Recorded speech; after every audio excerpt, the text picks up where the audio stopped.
aging and disease are biochemical processes that happen over many decades. So if we track and optimize well-established biomarkers of organ and systemic health, can aging and disease risk be slowed? So apologies if you've heard that a billion times, but that's the central premise of this channel. And with that in mind, earlier this month, I blood tested for the first time in 2024. And note that this is blood test number 49 since 2015. So with that in mind, what's my biological age? And we can see that data here. This is using Dr. Morgan Levine's phenotypic age calculator as a metric of biological age. And if you have your own blood test data and you want to measure your pheno age or your biological age using this test, there'll be a downloadable Excel link in the video's description. All right, so when entering these 9 component biomarkers for this test, I get a biological age of 34.3 years, which is 16.7 years younger than my chronological. And note that the data could actually be a bit better than 34.3 years. As for the 15th consecutive test, the lab measurement, Quest's measurement of high sensitivity C-reactive protein, hsCRP, was less than 0.3 milligrams per liter. So that's their limit of detection. It can't be higher than 0.3 milligrams per liter, but it could be a bit lower. And rather than looking at data entered into a spreadsheet, all blood test data, screenshots of the lab report, will be coming up shortly. Now, this is just one test, and it's important to not get too interested in data from one result or once a year, but what are year-to-year changes? How are we progressing from year to year? Are we slowing it from year to year? Are we regressing from year to year? So I have, for more context, let's take a look at biological age results since 2018, as I have 30 blood tests that correspond for pheno age. And that's what we can see here. So when I first started testing in 2018 to 2019, my average pheno age was 36.1 years. And then I started adding hsCRP because it's an add-on test here in the States. It's not commonly performed on the standard chem panel in CBC. I started adding it to every subsequent blood test in 2020. So over 12 tests in 2020 and 2021, average pheno age was 35.6 years. And that's probably a closer representation of what my average biological age was in each of those years relative to 2018 and 2019, where it's only 3 tests over a 2-year span. And then in 2022, I significantly reduced it to 33.8 years. That's over 7 tests. 7 tests in 2023, average was 34.7 years. Not as good as 2022, but still better than 2021 and 2020. And then 2024 is off to a good start with that 34.3 years. Now, note that pheno age increases by 0.9 years for every year of chronological age that passes. In other words, starting from 2020, every subsequent year from 2021 through 2024, there should have been a 0.9 year increase, even if all my biomarkers stayed the same, such that my current biological age using this test should probably be somewhere around 38.6 years. Instead, it's in the 33.8 to around 34.7 year range. In other words, I've resisted an age-related increase for this biological age tool. Now, at this point in the video, I'd usually show data for aging.ai. What's my aging.ai age? But that unfortunately has been recently discontinued. So for now, let's dig into the full blood test report and highlight some areas where I'm doing well and some where I have room for improvement. And that's what we'll see here. So starting with HDL, for 6 consecutive tests, HDL is now greater than or equal to 50 milligrams per deciliter. And that's potentially important because HDL in the 50 to 60 range is associated with lowest risk for all-cause mortality. And if you missed that video, I'll put it in the right corner. Now, prior to these 6 tests, my 43 test average since 2015 for HDL is about 45 milligrams per deciliter. So we can see that the most recent 6 tests, there's been progress in improving HDL. Now, another point that I'd like to highlight is triglycerides. At 63, far from terrible. Less than 90 is associated with lowest risk of all-cause mortality, and that's in a large meta-analysis. I'll put that in the video's description too, that paper. But when looking at the hazard ratio for coronary heart disease mortality risk, or risk of death from heart disease-related mortality, plotted against serum triglyceride levels, we can see that the lowest CHD mortality risk was at a triglyceride level of 40 or less. So 63 is not bad, but I've got room for improvement as I'd like to get it down towards 40. Above 40 milligrams per deciliter, we can see a pretty close to linear increase in the hazard ratio for mortality risk from heart disease. As you go above 40, there's a higher risk. And note that the green line is the fully adjusted model. The blue and the orange are models that include less variables that were adjusted in their model. So fully adjusted model, that's the one we want to focus on in green. Also note CRP, high sensitivity CRP. We can see that 0.3 milligrams per liter number.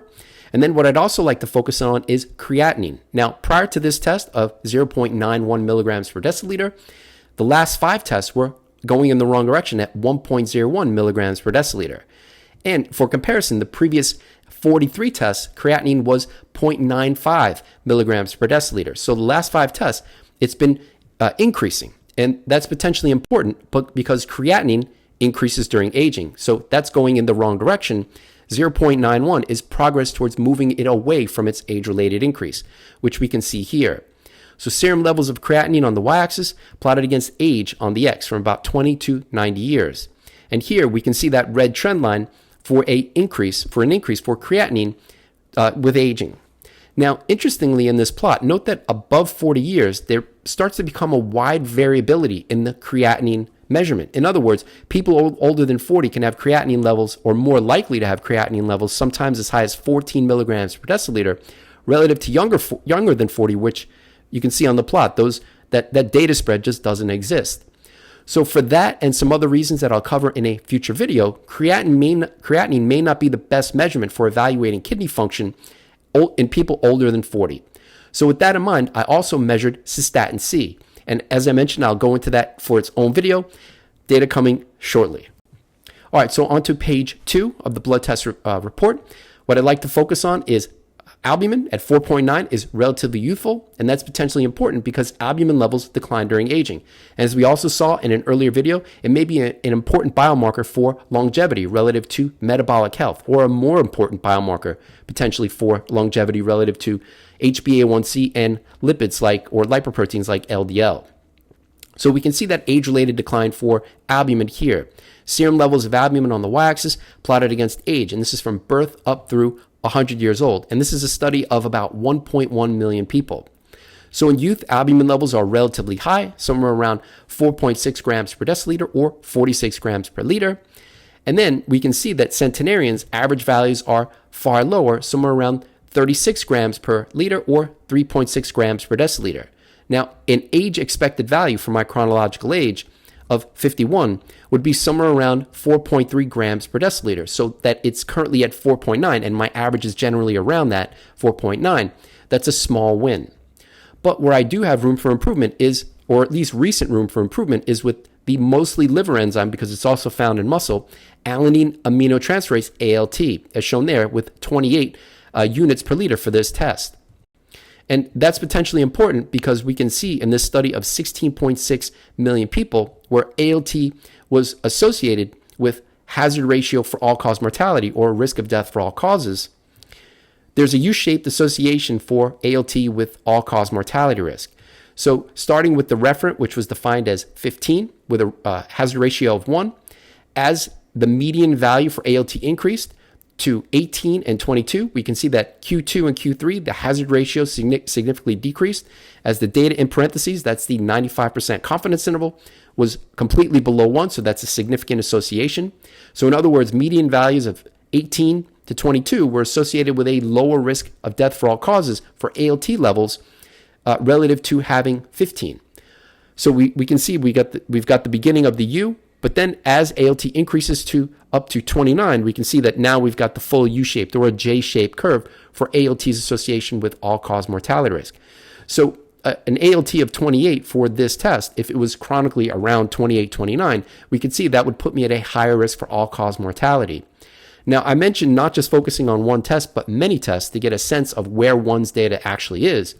For the last 10 tests, ALT has been an average of 25.3 units per liter. Whereas for the 10 tests before that, it was 23. So we can see that it's moved in the wrong direction, especially considering that U-shaped or J-shaped association for ALT with all-cause mortality risk. So for this, I'll go to the correlations for diet with blood biomarkers, and I'll look for ways to try to improve ALT levels. All right, other areas that I can improve are red blood cells and hemoglobin. Red blood cells were close to my lowest over many tests at 4.53, and correspondingly, since hemoglobin is found in red blood cells, it shouldn't be a surprise that they're relatively lower too.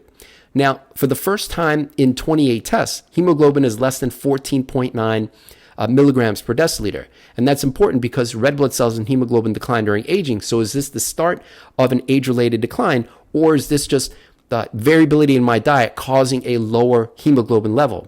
And again, I've got some tricks in my diet by looking at correlations for diet with biomarkers, which I'll cover in an upcoming video, to get hemoglobin levels back to where they usually are, somewhere around 15 milligrams per deciliter.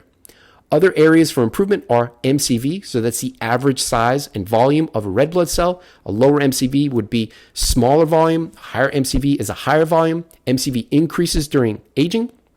My MCV has been increasing for a few tests, so that's another one I'm going to work on reverting back to a smaller size.